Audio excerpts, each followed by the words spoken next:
to resolve the so-called Indian problem. So in 1883, the Canadian government officially instituted the residential school system. By the 1930s, nearly 75% of Indigenous children between the ages of 7 and 15 were forced to attend these schools.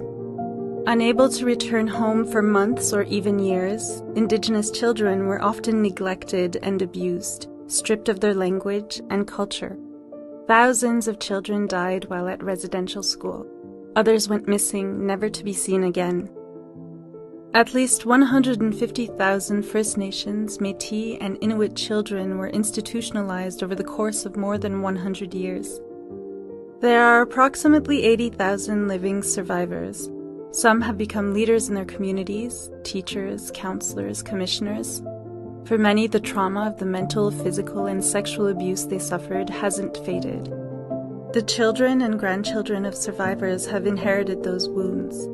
They have persisted, manifesting as depression, anxiety, family violence, suicidal thoughts, substance use.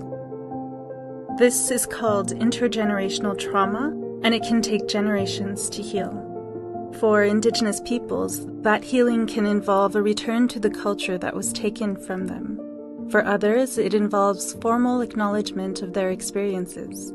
There is no place in Canada for the attitudes that inspired the Indian residential school system to ever prevail again. For Canada, it means confronting the past and working towards reconciliation. Laws and apologies are necessary to help us move forward, but reconciliation also requires true understanding and empathy to create space where healing is possible. So today we'll be presenting about intergenerational trauma of Indigenous people in Canada.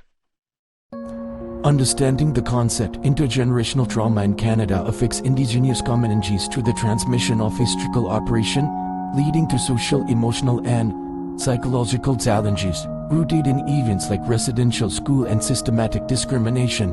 Understanding and addressing this trauma is crucial for healing and reconciliation. Talking about the historical background and impact of intergenerational trauma. It has interfered with the family structures by separating Indigenous children from their families. This has disrupted traditional family structures and eroded the passing down of cultural knowledge and values. Moreover, talking about the institutional trauma, the impact extends to the intergenerational trauma caused by the existence of residential schools and the subsequent systematic discrimination faced by the Indigenous communities. This has resulted in significant emotional and psychological suffering that has been passed down through generations. There are historical documents provide direct testimonies of intergenerational trauma revealing the profound impact on the mental and emotional well-being of individuals and how it has reverberated across subsequent generations. Similarly, by examining the historical documents, it highlights the policy implication that perpetuated intergenerational trauma, shedding light on the systematic issue that continue to affect Indigenous communities today. Traditional practices and cultural resilience offers coping mechanisms and healing intergenerational trauma within Indigenous communities. Indigenous literature offers insight into traditional healing practices, whereas the resilience and strength portrayed in Indigenous literature serve as source of empowerment and hope for healing. Indigenous culture plays a vital role in preserving traditions and practices that contribute to the healing and restoration of cultural identity within affected communities. Additionally, the unity and support within Indigenous communities are essential for creating safe spaces and fostering healing environments for addressing the intergenerational trauma.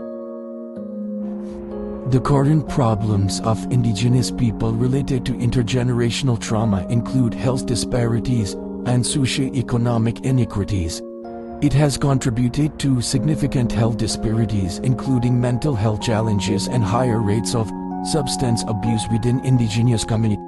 The ongoing impact has resulted in socio-economic inequities, limiting opportunities for Indigenous population and contributing to cycles of poverty. For the call of action, Reaching a deeper understanding and fostering empathy is essential in addressing intergenerational trauma and supporting the healing journey of affected indigenous. Prioritizing community-led healing initiative empowered by traditional knowledge and practices is crucial for long-term sustainable change. Similarly, active steps towards policy reform, including cultural preservation and mental health support, are critical in addressing the long-lasting